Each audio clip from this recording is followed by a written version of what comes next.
Hernia అంటే ఏంటి అని చూసుకున్నట్లయితే మనకు కడుపులో అనేక అవయవాలు అన్ని ఆర్గన్స్ ఉంటాయి. అన్ని ఆర్గన్స్ ని ప్రొటెక్ట్ చేయడానికి మనకు హెడ్ లో అయితే మనకు స్కల్ అనేది ఉంటుంది, చెస్ట్ లో అయితే రిబ్ కేజ్ అనేది ఉంటుంది. కానీ కడుపు వరకు చూసుకుంటే ఎటువంటి బోనీ ప్రొటెక్షన్ ఉండదు, ఎముకలు అనేవి ఉండవు.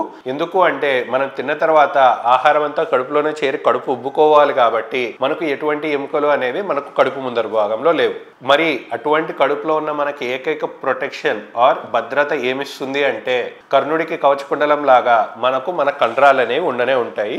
ఎక్కడి నుంచి అంటే ఈ రిబ్ కేజ్ కింద బోన్ నుంచి మనకు యూరినరీ బ్లాడర్ దగ్గర అంటే పొత్తి కడుపులో ఉన్న బోన్ వరకు ఒక కండరం అనేది పైనుంచి కింద వరకు ఒక పొరలాగా ఉంటుంది. ఇలాగా పొరలాగా ప్రొటెక్షన్ లాగా ఉన్న కడుపులో కాస్త మనకు ఎక్కడైనా గ్యాప్ వస్తే దాన్నే హెర్నియా అని చెప్పడం జరుగుతుంది. క్లుప్తంగా చెప్పాలి అంటే హెర్నియా అనేది ఒక టైర్ కి పంక్చర్ అయితే ఎట్లా అవుతుందో అదే విధంగా మన కడుపుని కవర్ చేసే కండరాలలో పంక్చర్ అయిపోయి ఆర్ వీక్నెస్ వస్తే దాన్నే హెర్నియా అంటాం.